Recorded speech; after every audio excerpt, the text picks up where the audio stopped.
Good evening. Thanks for joining us for Local 3 News. I'm Rebecca Bartlemay. We are very excited here at Local 3 because it is the night of the UP200 and Midnight Run sled dog races taking off in the heart of downtown Marquette. Washington Street was closed off early this morning as snow was trucked into it to make the track through downtown Marquette.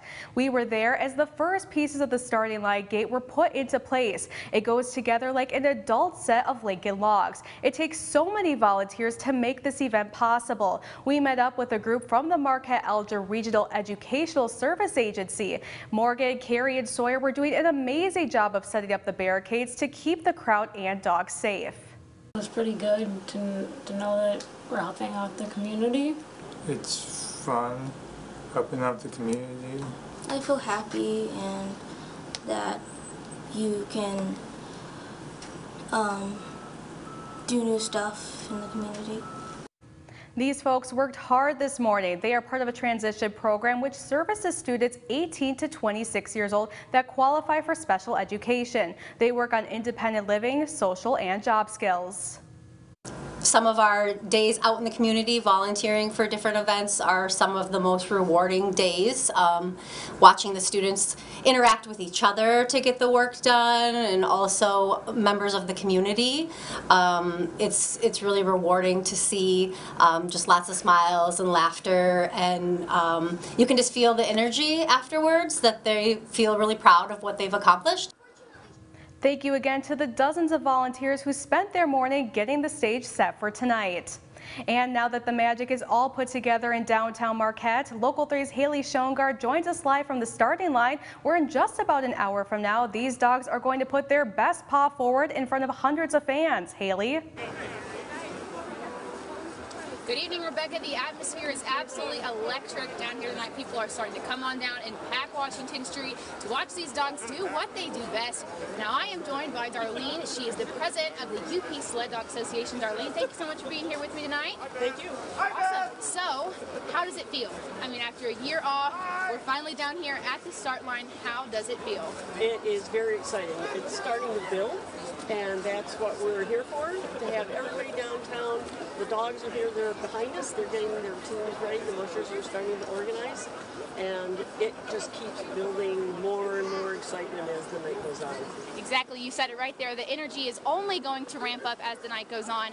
And this is not your first rodeo. I mean, you've been doing the UP200 for quite a few years now. What is always your favorite part of every Friday night of every single UP200? My favorite part is when that first team goes down the trail, because then you know you've got all the pieces in place, the first team is gone, and then it gets really fast, because every 2 minutes we're launching another team, and that is when the thing really gets real. Yeah, and Friday night is not the only thing you all have got in store. You have events for the whole weekend. Tell us a little bit about some of those events we can expect. We do have events all weekend long because the teams are running all weekend. The 200 teams will go to Wetmore tonight. They'll lay over there, and on Saturday they go to Grand Marais. Grand Marais has a humongous party. If you haven't been to Grand Marais during the sled dog races, you haven't seen a checkpoint, because they do it upright. And then in the meantime, the Midnight Run teams are running back to Marquette, so we have a finish at Ojibwa Casino. That's another piece of the event, and we also have the Jack County 30 running their loop out of the First Baptist Church in Gwynn. Start there and end there. So Saturday is a huge day. Then on Sunday we have the UP200 teams finishing here in Marquette at Lower Harper Park. Wow, you all have really got a weekend full of events. I'll let you go. You are very busy today, so thank you so much, Darlene, for being here with me. And it's going to be exciting. I mean, I am so excited to watch these dogs get going here shortly, so I'm going to send it back to you all in the studio, reporting live from downtown Marquette. Haley Schoengard, Local 3 News. Thank you, Haley, and we have so much to still share with you tonight about this favorite UP event. When we come back in 2 minutes, Jake Durant tells us why these dogs are true athletes. You're watching Local 3 News with Rebecca Bartlemay.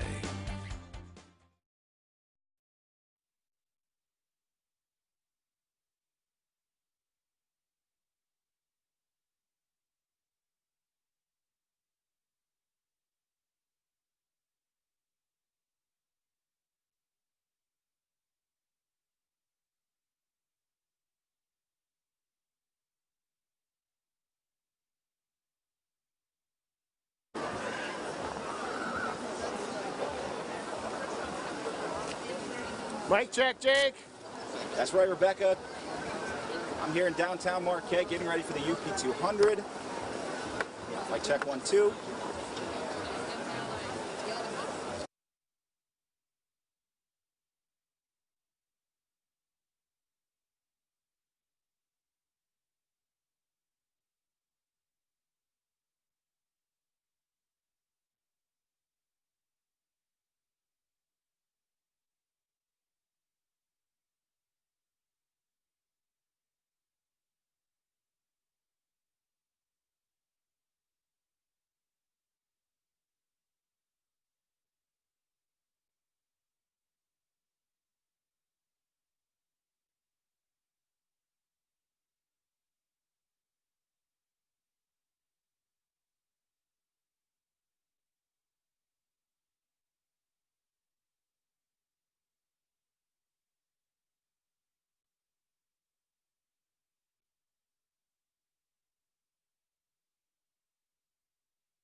When it comes to making sure these dogs are ready for the job of running a big race like the UP200, Midnight Run, and Jack Pine 30, there are veterinarians behind the scenes every trot of the way. Jake Durant was at the vet checks this morning for the UP200 and Midnight Run dogs and joins us live now with the athletes. Jake?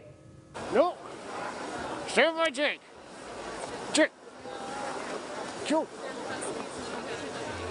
That's right, Rebecca. Race night is finally here, and these dogs are excited to take the track behind me to get ready and race in tonight's UP200.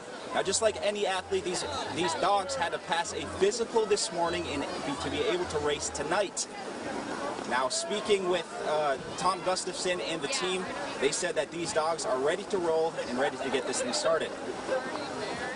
The typical dog we're going to see at a mid-distance event like this is usually going to be a hybrid dog or a crossbred dog. As a group, they're referred to as Alaskan Huskies, and so these are dogs that are bred and developed for their athletic traits and their ability to run in this sort of weather conditions and also do the distances that we're talking about. Friday morning, mushers and their teams took part in a pre-race vet check, each dog meeting with a veterinarian team to undergo a physical examination. The purpose of that is to get some baseline values so we can keep track of things during the course of the race to evaluate how the dogs are adapting to the race conditions and making certain they are staying safe on the trail. You know, the vets are a big part of this race. They've got a great vet team. They always have here. Since I've been doing it so long, I know a majority of the vets very well, and I'm very appreciative of what they do. Vets spent time with each dog running through multiple tests to make sure they're ready to take the trail. The key things we look at to help us evaluate the dogs, one is their heart rate, so we're going to listen to that. We're also going to listen to make certain their heart has a normal rhythm. We're also going to assess what's called their body condition score, which is a level of muscling and body fat that they have on them, so that gives us an idea of their reserve. And then we'll do a brief musculoskeletal exam to make certain there aren't any problems that we feel would be aggravated by being on the trail. Well, they're checking hydration, and they're checking feet for any fissures in between the paws, and then they're doing the heart rate. The big thing is the heart rate. If a dog has too high of a heart rate, then they will come back and check it a little bit later. Sometimes younger dogs at a vet check, especially if it's their first vet check, they might be a little excited, so they might have a little higher heart rate, and usually they'll settle down. The vets will come back and test it again. Vet teams are available for mushers around the clock in case of an emergency, and they will be meeting with teams throughout the race. The dogs will have a mandatory checkpoint at Wetmore going up to Grand Marais. At Grand Marais, we have a veterinary team available if there are any concerns. And then Wetmore downbound, they will undergo another mandatory exam. And then again, we'll have a race a vet team at the finish. You know, the vets are there to help you. They're not there to stop a dog from running. They want to assist you. They want to make sure as many dogs get to the finish line. And there's little things that are going to happen. You're going to get a sore wrist. Dogs are going to be stiff. I mean, I leaving checkpoints, I'm pretty stiff in my body, so the same with the dogs. So. Stand by. Now, speaking more with Tom Gustafson, he says that these dogs are like family to their mushers, and that's what athletes say about their teammates. Vet teams will be working closely with mushers to make sure everyone is safe throughout the entirety of the UP200. Now I'm going to stay here at the starting gate to get ready for the opening ceremonies. Rebecca, throwing it back to you in the studio. Sounds good. Thank you, Jake. And up next on Local 3 News, Tom Kippen will join us with weather conditions for these races.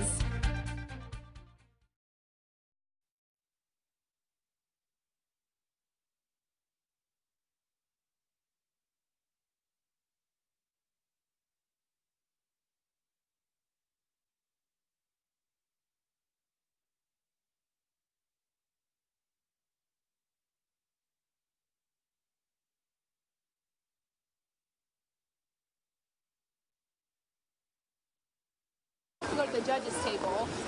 Okay, let's. But if you want to do it,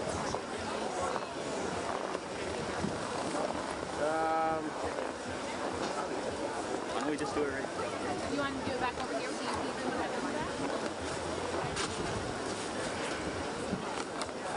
but if we're going to go this way, Yeah, let's go back this way, Tom. Oh, okay. About a minute and a half. right here, you're going to come closer? What's that? Are you coming closer? You want me to come It closer? doesn't matter, it's whatever Tom wants. It's just, I got too many people talking to me at one time. I will stand right here. You stand right there, it's I perfect. will stand right here.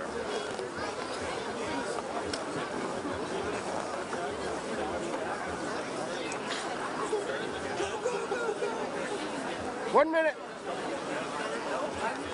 Right check, Tom. Hey guys, check 1, 2. We're out here at the UP200.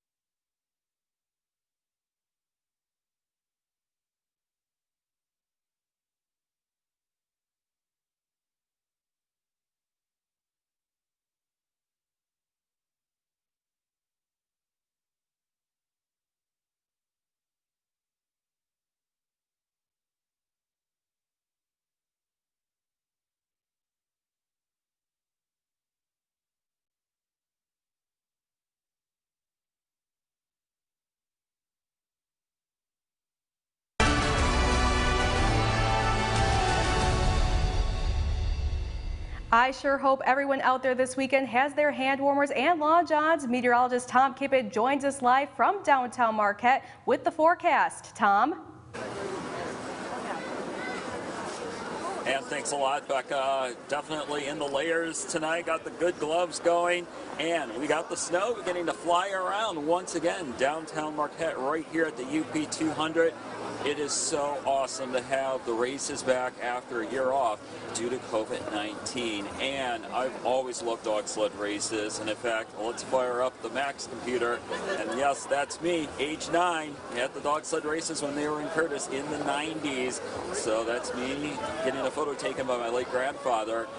And that was a long time ago here, and now we're 2021, and we have the dog sled races here in downtown Marquette.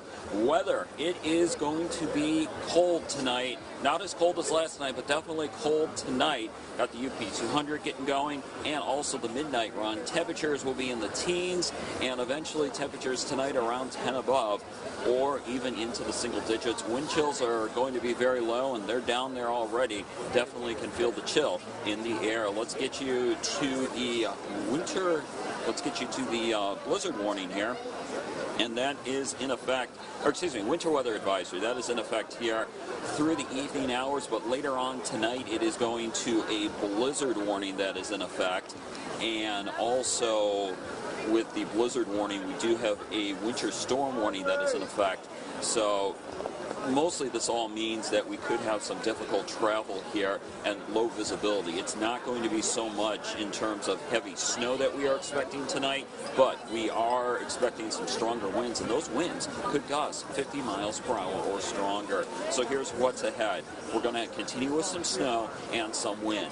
Blizzard conditions are possible tonight, especially in the Keweenaw Peninsula and in some of the snow belts as you go east of Marquette along and north of M28. And then as we get to the weekend, we are looking at some snow chances, and we're going to keep the wind around as well. And in fact, tomorrow night into Sunday morning, the wind may pick up pace once again out of the south. Let's look at that Marquette extended forecast. We're into the teens tomorrow, and then temperatures stay in the teens tomorrow night. 30s tomorrow. It's going to be nice to take off a few layers, but we're back to the cold. We're back to the snow for Monday and Tuesday. And then as we get to Escanaba, teens, 30s for your Sunday, and then back into the teens with snow, and all of the UP could see some accumulating snow on Monday and Tuesday. Becca, we'll send it back over to you. Thank you, Tom. Stay warm out there. And this is honestly one of the best things about the job is showing you all events like these that make life in the UP truly remarkable. After the break, we'll join Haley again as she talks with people who help make this whole event possible.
I got my mask. Yeah, all right. What's going on? Y'all gotta fill me in on the story. I'm still not following.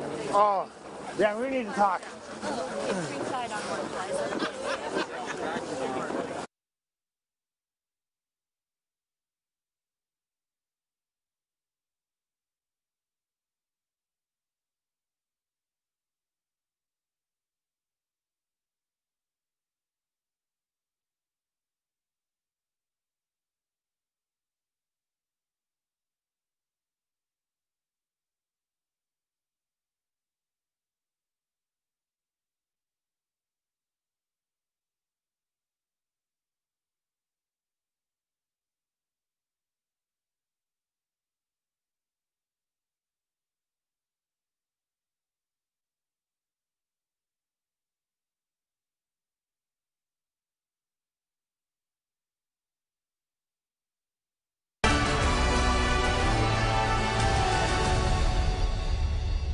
The UP200 Midnight Run and Jack Pine 30 sled dog races wouldn't be possible without the help of many working hands. Haley Schoengard joins us live again and tells us about some of the help that people put into making this event the big hit that it is today. Haley? Good evening, Rebecca. Now, I am right here in front of the judges' table, and these are some of the people that work behind the scenes to help this race be what it is every single year. Their first priority is safety of the mushers and some of the dogs, but they do a lot of different things. I caught up with two volunteers who are no stranger to the UP200 and some of the work that goes in behind the scenes. Dogs, dogs, and more dogs. The center of the UP200 is the athletes that make this event possible. The team of highly trained dogs that pull the sleds and the mushers to perfection. But a lot of work is done behind the scenes in order to make this race a reality. You want to do whatever you can do to help everybody get through the race safely. It's not as much as penalizing people or anything like that. You just make sure everybody plays by the rules, which for the most part everybody does, and try to help them get a good smooth race in. Al comes from a line of dog sled racing royalty. His father, who was a musher himself, and Al followed in his footsteps. After a UP200 victory under his belt, Al was offered a chance to stay connected that he couldn't resist. It was time to pass it on, kind of thing. The dogs went to some other good mushers, and so at that point the UP200 asked me if I'd like to be a judge, and I thought, well, that's a front row seat to a good show, so I was more than happy to do that. But Al doesn't work alone throughout the event. For over the last decade, Al and his driver Brenda have been an inseparable pair. My role, I think I've calculated this will be my 28th race that I'll be volunteering for.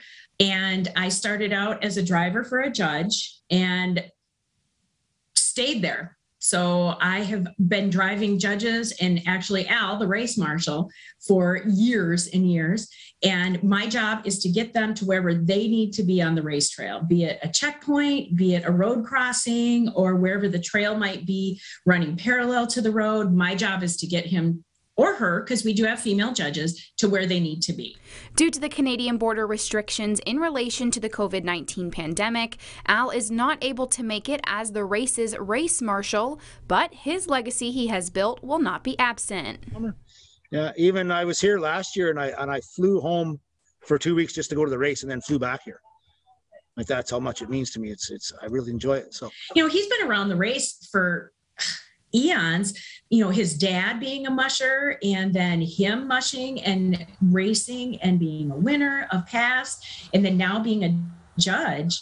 He definitely has, he has a legacy in the race himself. And it's amazing to watch and see the respect that he gets from these mushers, and even ones that he's just met or ones that he's raced with before or kind of grew up or matured in the mushing world with, but he garners a respect from them by how he treats them, and he knows what they're talking about. He listens to them, he hears what they have to say, and he does as much as he can to try to facilitate their, get their needs taken care of within a reasonable faculty. And with Al not being able to make it to the races this year, Josh Lindstrom will act as the race marshal for the races this year. It was so much fun getting to chat with Brenda and Al about all things UP200, and I did see Brenda a little earlier today, and she was taking tons of pictures and videos, and she assured me she was sending them all to Al. That way he would feel a little bit of love from up here in the UP. Reporting live from downtown Marquette, Haley Schongart, Local 3 News. Thank you, Haley. And while the Local 3 crew is out at downtown Marquette, I did have some fun too. I met with some of the mushy teams competing in the Midnight Run. I'll introduce you to them when we come back.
After mushers in the UP200 take off at 7 o'clock, racers in the Midnight Run will at 8:30. Of those competing in that race, some of them hail from the Michigan Technological University's Mushing Club. I met with the group at the kennel in Tapiola to see these students put their passion into this sport.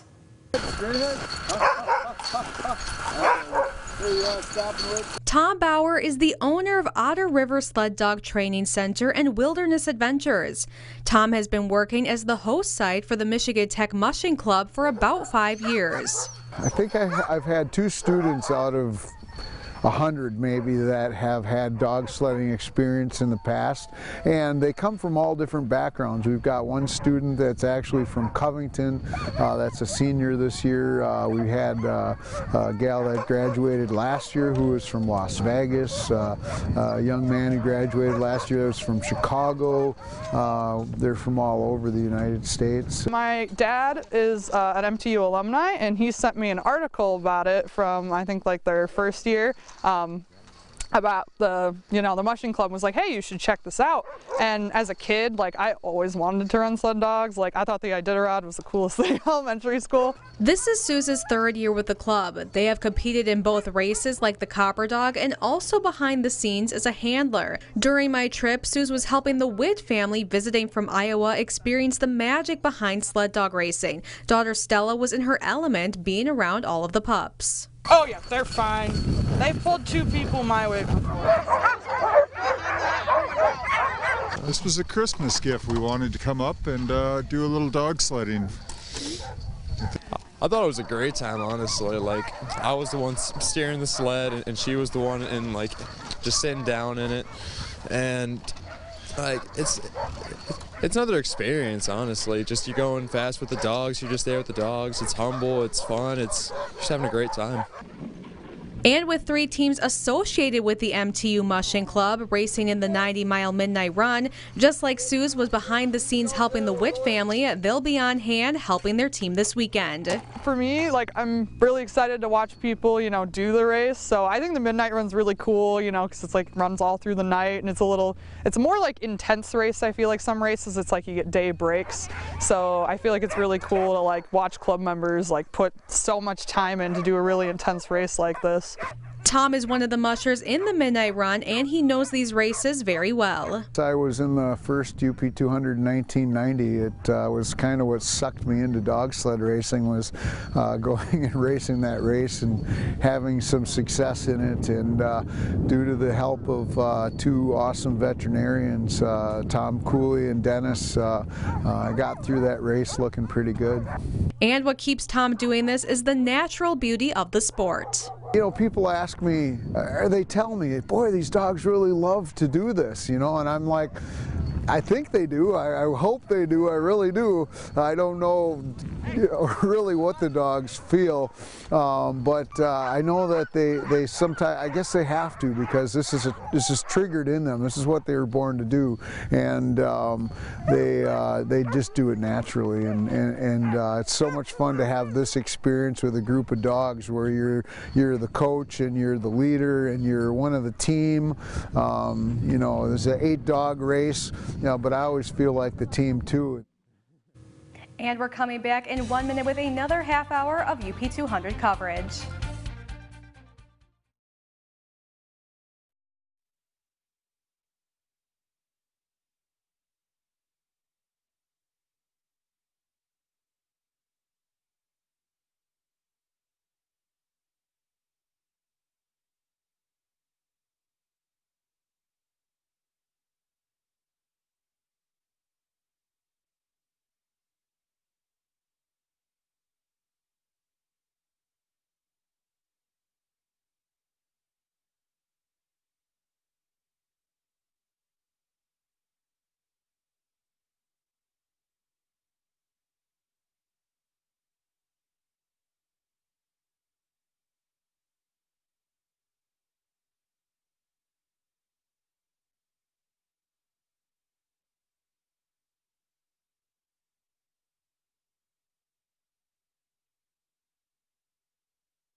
Tonight, as we highlight all things related to the UP200, Midnight Run, and Jack Pine 30 sled dog races, we know this event brings in people from all over. Local 3's Tor Thorne tells us what this event means to the tourism industry in the Upper Peninsula.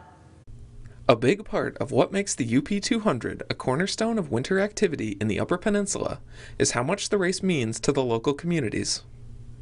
I remember the first time I came here, I didn't know what to expect, so I figured, okay, there are going to be a few teams, and maybe there'll be some people downtown. But some of these events in some places really don't bring out a lot of crowds, and they don't bring out the local community. Maybe they only bring the visitors. In this case, what really surprised me is this great mixture of proud residents, can't wait to get out and be part of this thing. That's pretty cool, mixed in with visitors as well. Everybody in their kind of fun, UP wear, wearing your Stormy Chromers or your furry big hat, whatever it is, and just having a great time. The race draws in visitors at a time of year most would envision spent indoors. The UP200 is one of those huge events which not only supports the economy by bringing people in here, getting them to restaurants and pubs and hotels and things like that. That's a lot of spending, and that brings in millions of dollars of investment into the community in a short amount of time. So it means a lot. But what the UP200 does in a different way is it demonstrates kind of the tenacity and the roughness of people who live in the UP. I mean, these are hardy people here who are proud to showcase a part of the culture that's really important here. For newcomers, going beyond watching at the starting line sets the weekend apart. Take it all in. Don't just come that Friday night and see the dogs take off. Maybe check with the locals, find out places where you can see them pass through along the trail. That's always fun because those are like mini parties along the way as well. And there are some places that are really kind of special where you can see something like that. While the event continues to grow, it wouldn't be possible without the volunteers who pull it together. Every time I come to an event like this, I realize how appreciative I am of the volunteers who make this happen and of the community who supports it. Where else are you going to go in the wintertime, sometimes when it's bitterly cold, on a Friday night, it's dark, it can be snowing, it can be windy, it can be super cold, and you're going to find a parade-like atmosphere with people lined up all up and down the downtown street just to watch those sled dog teams take off. It's pretty awesome, and it really demonstrates what we are as the UP. Reporting in Marquette, Tor Thorne, Local 3 News. We still have more incredible stories to share with you tonight. When we come back, we'll see what Local 3's Brianna McLean is up to in downtown Marquette. You're watching Local 3 News with Rebecca Bartlemay.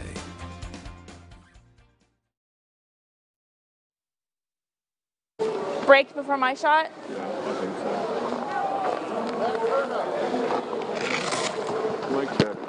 Good evening, Rebecca. I am on the corner of Front and Washington Street here in downtown Marquette. People are starting to line up to check out the start of the UP200. Later in the show, I will introduce you to one UP musher who will be competing in the Midnight Run tonight.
The atmosphere in downtown Marquette is electric right now. Local 3's Brianna McLean found a popular spot down the road. Brianna? Good evening, Rebecca. I am on the corner of Front and Washington Street here in downtown Marquette. As you can see behind me, people are starting to come down to get a good spot to check out the UP200. Later in the show, I will introduce you to one UP musher who will be competing in the midnight run tonight. But until then, Rebecca, I'm going to send it back to you in the studio, reporting live from downtown Marquette, Brianna McLean, Local 3 News. Sounds good. Thank you, Brianna. We'll catch up with you soon. Whether you're in town visiting or haven't been to the UP200 in a while, we have some insider information for you. The main draw tonight is usually along Washington Street in Marquette. It's where the starting line is and a lot of excitement. Brenda Ramsum, who has been volunteering for years to drive judges to the checkpoints, told us in between the UP200 and the midnight run, the parking deck on the corner of Washington and Front Street offers a unique view to see the dogs coming down the hill and making their first turn down towards Harvey. Heading out of town, Drefa Brewing Company on Lake Street is having a watch party. Brenda says Prince of Peace Church on Riverside Road in Harvey is a great place as well. They have a bonfire outside and you can warm up inside, plus hot chocolate and cookies for sale. Another great spot to see the dogs leave or come back is Lake and Inland Sculpture Park along M28. The UP200 is a long way to go. The action picks up on Saturday. Brenda's hot tip in Grand Marais at the halfway point, get yourself a pie. The church ladies in Grand Marais, they all make pies and they have them lined up on a table and you can get a piece of pie for a donation. So there's pumpkin and blueberry and apple and lemon meringue and all kinds of pie. And so kind of the insider joke, you know, when you've got judges that are, always the consistent same ones, like, are we going to get to Grand Marais for the pie? Oh, if you get there before me, get me a piece of pie. And up next, we'll check in again with Tom Kippen with your UP200 forecast.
It's me. Yeah. Check 1 2, check 1 2 3 4. I'll move weather along.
It's definitely winter out there on this UP200 weekend. Meteorologist Tom Kippen joins us live again from downtown Marquette with the forecast. Tom?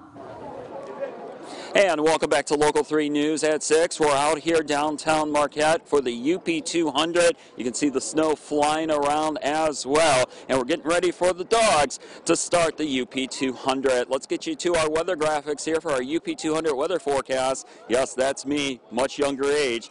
In the 1990s, when Curtis had the dog sled races. Temperatures tonight to start will be in the teens and then fall to around 10 above, maybe even the single digits. Also got the midnight run later tonight as well. Wind chills tonight become very low, and I'm already starting to feel that chill out there. We got several warnings and advisories. We do have a winter weather advisory that is in effect through this evening. We also have a blizzard warning that is in effect, and that's going to be for Elger and northern Schoolcraft County along and north of M28. So if you do have any travel plans, I know people are going to be out driving around with the UP200 going on tonight. Just use extra caution and make sure you give yourself plenty of extra time to get from point A to point B. We also have that winter storm warning that is in effect, so travel in some parts of the UP could be poor to perhaps difficult to maybe very difficult. As we look at what's ahead for the upcoming weekend here, snow and wind, possibly blizzard conditions tonight, and then as we get into the weekend, we'll keep some snow chances around along with the wind. Marquette's extended forecast, temperatures will be in the teens tomorrow, and then as we get into Sunday, a little bit of a thaw, and then steady snow, and it could add on up for Monday and Tuesday. Down the road, down 41, Escanaba and Gladstone, temperatures in the teens tomorrow, maybe around 20, and then we're into the 30s tomorrow, maybe, or on Sunday, maybe the upper 30s, and then some snow for Monday and Tuesday. Becca, we'll send it back over to you. Thank you, Tom. And a story of great passion is next. Brianna McLean will tell us how one Eastern UP woman got into the sport.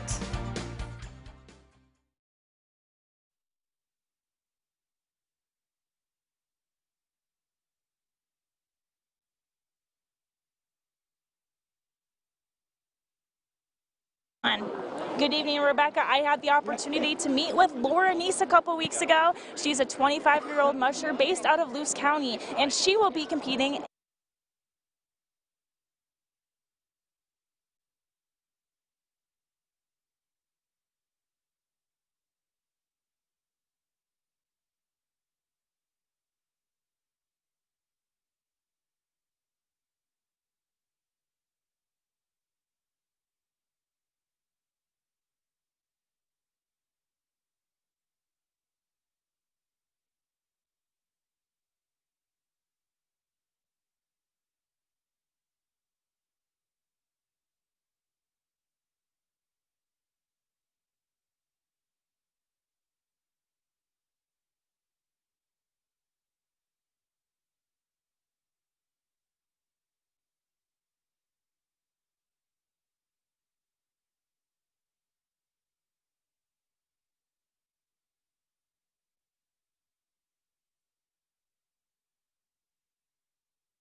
Being a musher takes hard work and dedication. Local 3's Brianna McLean joins us live again to tell us about one musher she met that puts it all into her craft. Brianna?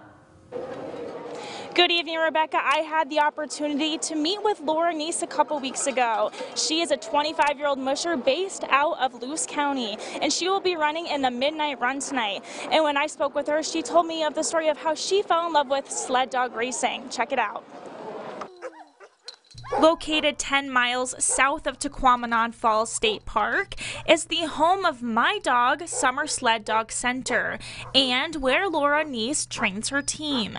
So it all started when I was 9 years old as a homeschool project to follow the Iditarod over the internet.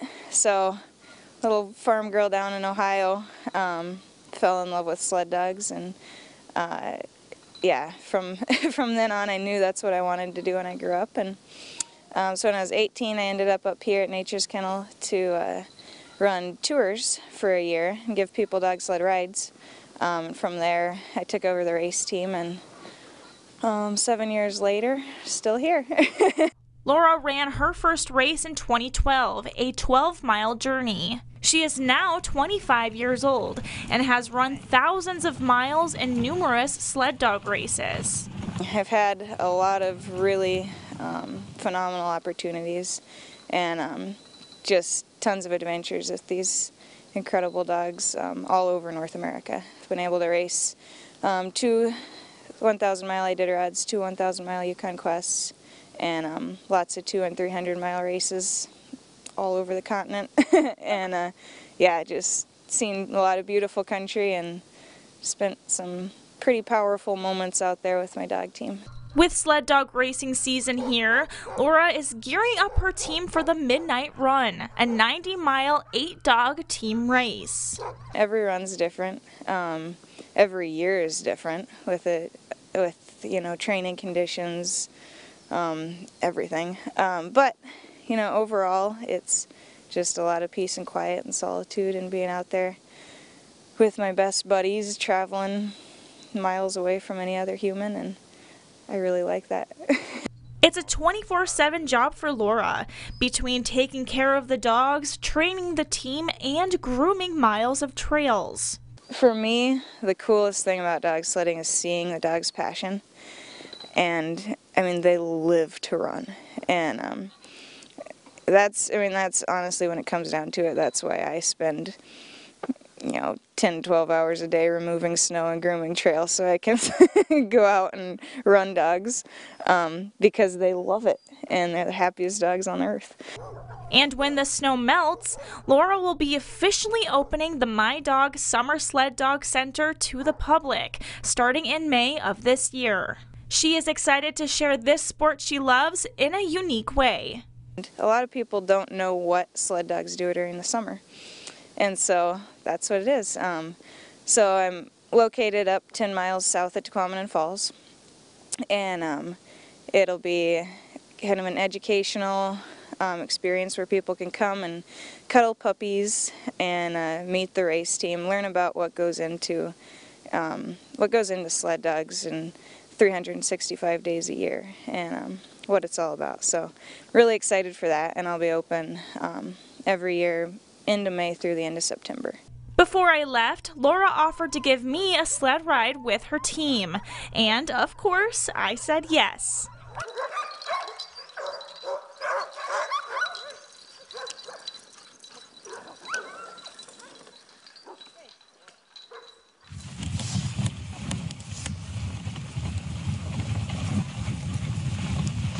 As you can see, dog sledding is a whole lot of fun, but it's also about perseverance and teamwork. The human and canine bond with sled dogs is phenomenal. I mean, I don't think you get that kind of a bond with any other kind of dog. You just travel so many miles together and see so many different things, and it's pretty powerful. So there you have it. That's the story of Laura Neese and her sled dog team. And I just have to say thank you again to Laura for having me out at her training site. It was so much fun to be out there.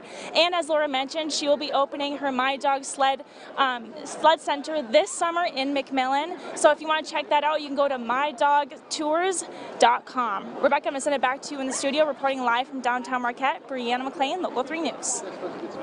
Really great story. Thank you, Brianna. And stay with us as we'll catch up with the rest of the crew one last time after the break.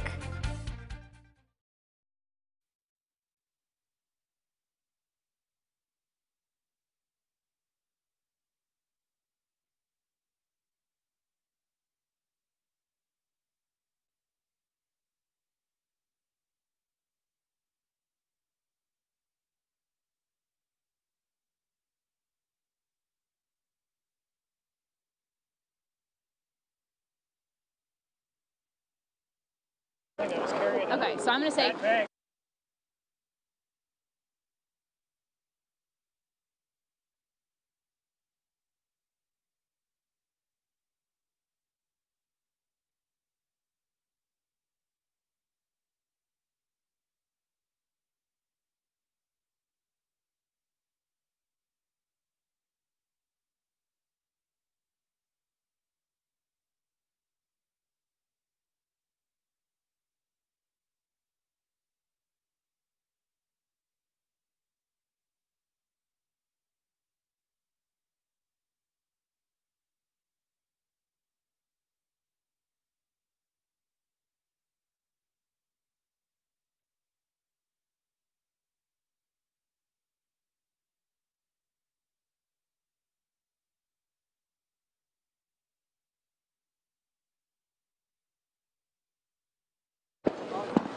Say that again. Here, you talking here. Say that again. Say that again. Okay. So we'll say, because I didn't even hear it. Maybe you guys. Going live. Becca's going to say goodnight. Then we're going to have a quick live look before we hit copy. So we're not doing the full screens anymore. We're just going to come to you guys. Do our come thing. Back to Becca. And then we're going to set up just a